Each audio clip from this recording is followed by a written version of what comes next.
안녕하세요. 오늘은 안중근 의사와 통일교육에 대해서 생각을 해보도록 하겠습니다. 통일교육을 하는데 왜 안중근 의사가 중요하지? 라고 생각하는 선생님들이 계실 것입니다. 안중근 의사는 우리나라 독립운동에 아주 중요한 인물이죠. 남과 북에서 동시에 존경하고 존중하는 독립운동가라는 점이 중요합니다. 또한 남과 북이 함께 안중근 의사의 유해를 발굴하고자 하는 노력이 여러 차례 있었죠.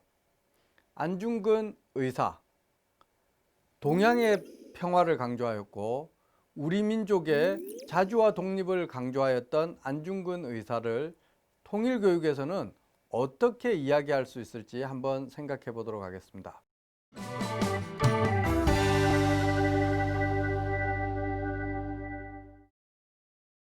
우선 안중근 의사의 일대기를 살펴보도록 하죠. 안중근 의사께서는 1879년도에 태어나셨어요. 그리고 1905년도 을사늑약이라고 하는 것이 생기죠.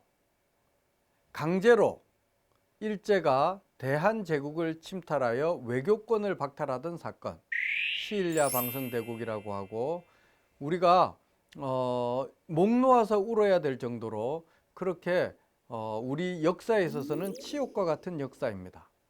그 사건이 발생하자 황해도 해주에 계시던 안중근 선생은 평안남도 진남포로 옮기셔서 삼흥학교를 설립하시고 돈이학교를 인수하십니다.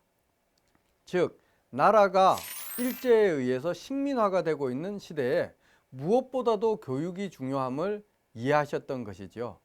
안창호 선생 그리고 이준 선생 등 많은 독립운동가들을 학교로 모셔서 초청 강연을 하도록 하고 학생들에게 교육의 중요성과 우리 민족 공동체가 어떻게 살아가야 되는 것인지를 교육하셨습니다. 그리고 1907년도 우리 역사에서는 네덜란드 헤이그로 만국 평화회의에 참석하도록 간 그 3인의 독립운동가가 있죠. 그런데 안타깝게도 회담 장소에 가지도 못하고 일제가 우리 대한제국을 강제 침탈했다는 그 사실을 알리지도 못했습니다. 그러던 중에 안중근 의사께서는 교육도 중요하지만 지금 이 시점에서는 항일 무장운동이 필요하다는 생각을 하세요. 그래서 연해주로 넘어갑니다. 연해주에 넘어가서 많은 우리 한인 동포들을 만나게 되고 그쪽에서 독립운동을 하고 계신 최재형 선생을 비롯해서 많은 사람들과 함께 독립운동을 위해서 노력을 하시죠. 그리고 1908년도에는 실제로 독립운동가들과 함께 함경도에 와서 일제와 맞서서 독립무장 항쟁을 하던 그런 일들도 있습니다. 많은 전투에서 이기고 1908년 장마가 왔던 시점에 일본군에게 거의 전멸되다시피 한 적이 있습니다. 안중근 의사의 마음이 어땠을까요? 동료들이 목숨을 잃어가는 현실, 산속에서 비가 오는 그 장마 속에서 먹을 것도 없이 그렇게 조국의 독립을 위해서 일제에 맞서서 싸우던 안중근 의사의 모습을 생각을 하면 참으로 마음이 아픕니다. 그러고 다시 가까스로 탈출하여 연해주로 돌아오게 되죠. 1909년 2월 어느 날 안중근 의사는 현재의 크라스키노, 옛날 이름 연추할이라고 하는 곳에 모입니다. 안중근 의사를 포함해서 12명의 사람들이 단지동의회라고 하는 것을 구성합니다. 단지동의회 잘 알고 계시죠? 왼쪽 무명지를 잘라서 피가 나오잖아요. 그 흐르는 피로 12인의 피를 모아서 태극기에 글을 씁니다. 대한독립이라고. 그런데 안중근 의사께서 1879년도에 태어났다고 말씀드렸잖아요. 1909년도 2월이면 사실은 만 30세가 되지 않았을 때입니다. 저는 이제 이미 40대 중반을 넘어섰는데요. 30살이면 제가 볼 때는 참 청년과 같은 생각이 듭니다. 저는 과연 나이 30에 무엇을 했을까? 그런데 안중근 의사께서는 11명의 다른 동지들을 모아서 이 손가락에 약간의 상처만 있어도 아픈데 이 손가락을 잘라내고 거기에 마음과 뜻을 담아서 대한제국, 우리를 일제의 침탈로부터 다시 우리의 국권을 회복해야 되겠다는 의지를 담아서 그 썼던 것을 생각해 보면 제 30에는 무엇을 했는지 부끄러운 마음이 듭니다. 또 가만히 생각을 해보면요. 함께 모였던 그 11명의 독립운동가들은 과연 누구였을까요? 생각해보면 안중근 의사의 친구였거나 후배였거나 하지 않을까라는 생각을 해봅니다. 제가 사실은 안중근 의사께서 단지 동맹을 했던 그곳을 방문한 적이 있습니다. 그곳에 가면요. 많은 사람들이 찾지 않고 황량하게 버려진 것처럼 남아있는 곳이지만 핏방울 형상의 모양이 있습니다. 그리고 저쪽 편에 보면 비석이 세워져 있어요. 그 앞에 커다란 돌에 안중근 의사의 지장, 손바닥이 찍혀져 있습니다. 그곳을 찾아갔을 때 제가 그 돌, 비석 옆에 안중근 의사의 손바닥 옆에 제 이 왼손을 이렇게 놓아봤습니다. 제가 키가 크지 않고 손이 굉장히 작은 편인데요. 안중근 의사의 손이 제 손보다 크지 않았습니다. 차가운 돌 위에 느껴지는 무엇인가가 있었는데요. 돌의 차가움이 아니라 안중근 의사의 마음이 느껴지는 것 같아서 안중근 의사의 뜨거운 피가 제 손을 통해서 다가오는 것 같아서 가슴 속에 무엇인가 표현할 수 없는 그런 뭐라고 할까요? 가슴 속에 오는 무엇인가 뭉클함이 느껴졌습니다. 그래서 안중근 의사를 더 공부하게 되고 더 존경하게 되었죠.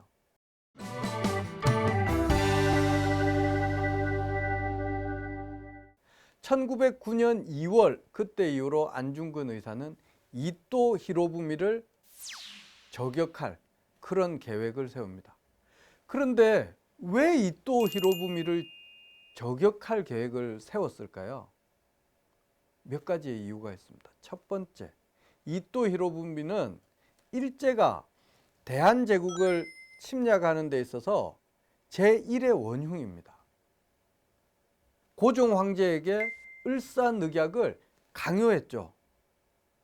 그리고 1906년도에 대한제국이 완전히 넘어가서 통감부가 생기게 되는데요. 통감부라고 하는 조선 통감부라고 하는 것은 일본의 한 지역이 되어버린 것입니다. 그때 초대 통감이 바로 이토 히로부미예요. 그렇기 때문에 우리 조국에 가장 큰 상처를 준 그 원흉을 어떻게 해서든지 처단해야 되겠다는 것이 첫 번째 생각이었을 겁니다. 두 번째 이유는요. 1907년도에 을사늑약이 부당함을 알리기 위해서 헤이그로 3명의 특사가 갔죠. 그런데 안타깝게도 회의 장소까지 가지도 못하고 세상에 그 사실을 알리지도 못했습니다. 그래서 안중근 의사는 이토 히로부미를 처단함으로써 세상 사람들에게 일본이 대한제국을 침탈하였다는 그 사실을 알리고자 했던 것이죠. 그리고 안중근 의사는 함께 함경도에서 독립운동을 했던 우덕순 선생과 함께 이토 히로부미를 처단할 계획을 가집니다. 그때 당시에 안중근 의사와 우덕순 선생은 러시아 말을 잘하지 못했어요. 이토 히로부미가 기차를 타고 하얼빈으로 간다는 소식을 들었는데 누군가 통역을 해줄 사람이 필요했던 것이죠. 그때 유동화 선생이 함께 길을 떠나게 됩니다. 유동화 선생의 당시 나이가 18세였습니다. 18살의 어린 청년이 독립운동의 길에 함께 나서게 되죠. 10월 26일 하얼빈역에 이토 히로부미가 내렸을 때 안중근 의사는 단독으로 이토 히로부미를 저격합니다. 이렇게 여러 선생님들 앞에서 이야기를 하면서도 그 순간을 생각해 보면 제 가슴이 막 뛰는 것 같아요. 수없이 많은 일본 사람들 사이에서 혼자서 그 거사를 하기 위해서 있었을 때 그 마음의 심정은 과연 어땠을까요? 저는 자꾸 안중근 의사는 너무 대단하신 분이고 제가 존경하는 분이지만 30살 청년이라고 하는 이미지도 자꾸 제 마음속에 다가오기 때문에 제가 더 부끄러울 뿐만 아니라 그분의 행동이 너무나 존경스럽다는 생각을 합니다. 이토 히로부미를 살해하고 나서 안중근 의사는 꼬레아 우레라고 외칩니다. 꼬레아 우레? 러시아 말로 대한 만세입니다. 안중근 의사는 러시아 말을 잘 못했는데 왜 한국말이나 중국어나 일본어가 아니라 러시아어로 대한 만세라고 했을까요? 그 당시 하얼빈은 러시아의 영토였습니다. 이토 히로부미를 살해했을 때 당연히 도망가지 않을 것이고 그쪽에서 잡혀서 재판을 받을 것이라고 생각을 했죠. 그래서 세상 사람들에게 알리기 위해서 러시아로 했습니다. 당시 일본 헌병들이 경찰들이 안중근 의사를 체포를 해서 일본 영사관에 가두게 됩니다. 하얼빈에 일본 영사관이 있었다는 말 자체에서 알 수 있듯이 하얼빈이 일본의 땅이 아니었다는 것이죠. 외국의 땅이었다는 것이죠. 그런데 그 하얼빈에서부터 멀리 약 1000km 가까이 떨어져 있는 리순까지 안중근 의사를 이송하게 됩니다. 왜일까요? 왜 일본 경찰들은 안중근 의사를 그 먼 리순까지 이송을 했을까요? 러일 전쟁 직후에 일본 여순 지역은 일본의 영토에 포함이 됩니다. 일본의 그 당시 지도를 살펴보면요, 일본과 대한제국과 리순 지역이 같은 색깔로 표시가 되어 있어요. 그 말은 리순 지역도 일본의 영토로 여겼기 때문이죠. 여겼을 뿐만 아니라 리순 지역에 가면 일본 감옥도 있고, 리순 감옥이죠. 일본 법원, 리순 법원도 있고요. 관동청도 있고요. 자, 일본이 그렇게 대륙 침탈을 위한 기지로서 삼았던 곳입니다. 안중근 의사를 그 먼 곳까지 이송했던 이유는 바로 만국공법, 안중근 의사께서 이야기하셨던 국제법에 따라서 재판을 받지 못하게 하기 위해서 일본의 땅으로 데리고 가서 일본의 법체계에 의해서 재판을 하고자 했기 때문입니다. 안중근 의사께서 그 먼 1000km를 지금 가더라도 상당히 오랜 시간이 걸릴 텐데 그 과거에 100년도 넘은 시간에 갔을 때 가는 동안에 과연 어떤 생각을 하셨을까요? 그 길을 따라가면서 참으로 착잡한 생각이 들었습니다. 저는 정말 여러 차례 리순 감옥을 가보고요, 리순 법원을 갔습니다. 지금은 대련시에 리순구라고 되어 있지만 과거에는 러시아 함대가 있었고 일본 군함들이 있었고 일본의 대륙 침탈의 기지였던 곳입니다. 아직까지 남아있는 그곳에서 안중근 의사의 뜻과 정신을 만나봐야 되겠다라는 생각에 제가 기회가 있을 때마다 정말 많은 분들과 많은 학생들과 함께 했었습니다. 우선 안중근 의사는 리순 법원에서 재판을 받게 됩니다. 어쩌면 결론을 정해놓고 한 재판이었죠. 일본의 최고의 권력자 중에 한 명이었던 이토 히로부미를 저격했기 때문에 일본 정부로서는 살려두고 싶지 않았을 것입니다. 그럼에도 불구하고 일본은 왜 재판이라고 하는 형식을 취했을까요? 왜냐하면 많은 서구 열강들이 이 사건을 너무 중요하게 생각했던 것이죠. 위순 감옥은 1층, 2층으로 된 건물입니다. 1층을 가보시면 지방법원이 있습니다. 근데 공간이 너무 좁아요. 그런데 안중근 의사에 대한 세계적인 관심이 높아졌기 때문에 어쩔 수 없이 2층에서 재판을 하게 됩니다. 2층은 원래 고등법원이 있는 곳이고 대법정이라고 해서 꽤 넓습니다. 그런데도 안중근 의사께서 재판을 받던 기간 내내 그 재판장이 꽉 차 있었죠. 그만큼 외신들의 관심이 높았습니다. 1910년 2월 7일부터 시작된 재판이 6차례가 진행이 됩니다. 그런데 2월 14일 안중근 의사에게 사형이 선고되죠. 자, 사형이 선고되고 안중근 의사는 3월 26일 형장의 이슬로 사라지게 됩니다. 그런데 영국의 한 신문사에 기자가 씁니다. 일본이 재판을 치밀하게 준비했지만 영웅 안중근은 왕관을 손에 쥐고 나왔다 라는 표현을 쓰게 되죠. 왜 세계 언론들은 안중근 의사가 영웅이었고 승리하였다고 말했을까요? 6차례 재판을 받는 동안에 안중근 의사께서는 이토 히로부미를 저격한 이유를 당당하게 이야기했습니다. 15가지의 이유를 말을 했었죠. 첫 번째, 명성황후를 시해한 죄. 두 번째, 고종 황제를 폐위시킨 죄. 을사 늑약을 체결한 죄. 정미 7조약을 체결한 죄. 군대를 해산한 죄 등등 교육을 방해한 죄. 이렇게 해서 당당하게 재판정에서 이야기하는데 외신 기자들뿐만 아니라 일본인 재판관들도 그 당당함과 논리 정연함에 고개를 숙일 수밖에 없었다고 합니다. 형장의 이슬로 사라진 안중근 의사의 일대기.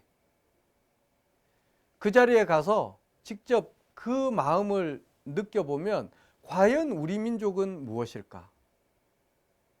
젊은 안중근 의사께서는 왜 아낌없이 자신의 목숨을 바쳤을까 생각을 해봅니다. 남과 북으로 갈라져 있는 현재의 우리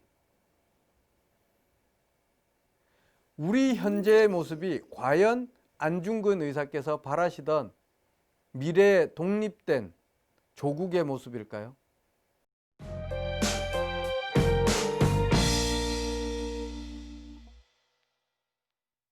안중근 의사에게 사형이 선고된 2월 14일, 사형이 집행된 3월 26일, 그 사이에 여러 가지 일들이 있습니다. 제가 소개해드리고 싶은 것은 안중근 의사의 어머니이신 조 마리아 여사께서 보내신 편지와 수의에 대한 이야기입니다.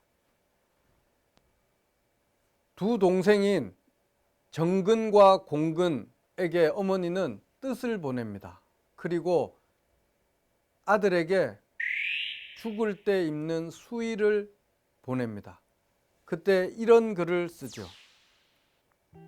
아들아, 내가 만약 늙은 어미보다 먼저 죽은 것을 불효라 생각한다면 이 어미는 웃음거리가 될 것이다. 내 죽음은 한 사람의 것이 아니라 한국인 전체의 공분을 짊어진 것이다. 내가 항소를 한다면 그것은 일제의 목숨을 구걸하는 짓이다. 내가 나라를 위해 여기까지 이르렀으니 땀만 먹지 말고 죽어라. 여기 내 수의를 보내니 이 옷을 입고 가거라. 다음 세상에는 반드시 선량한 천부의 아들이 되어 이 세상에 나오너라.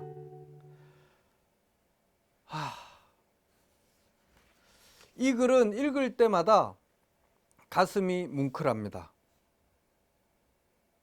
일제의 목숨을 구걸하지 말고 땀만 먹지 말고 죽어라. 내가 만들어준 이 옷을 입고 가거라. 옷을 만드는데 상당히 오랜 시간이 걸렸을 것입니다.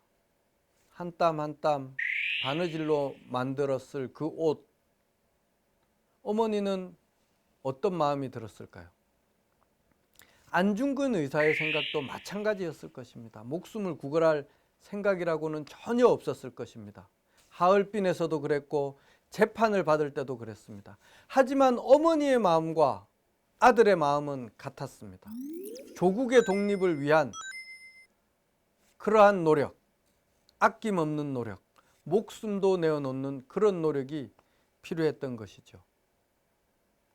평화를 사랑한 사람, 조국의 독립을 위해서 목숨을 바친 사람, 그러면서도 사람들의 마음을 이해하고 울리는 독립운동가 안중근 의사입니다.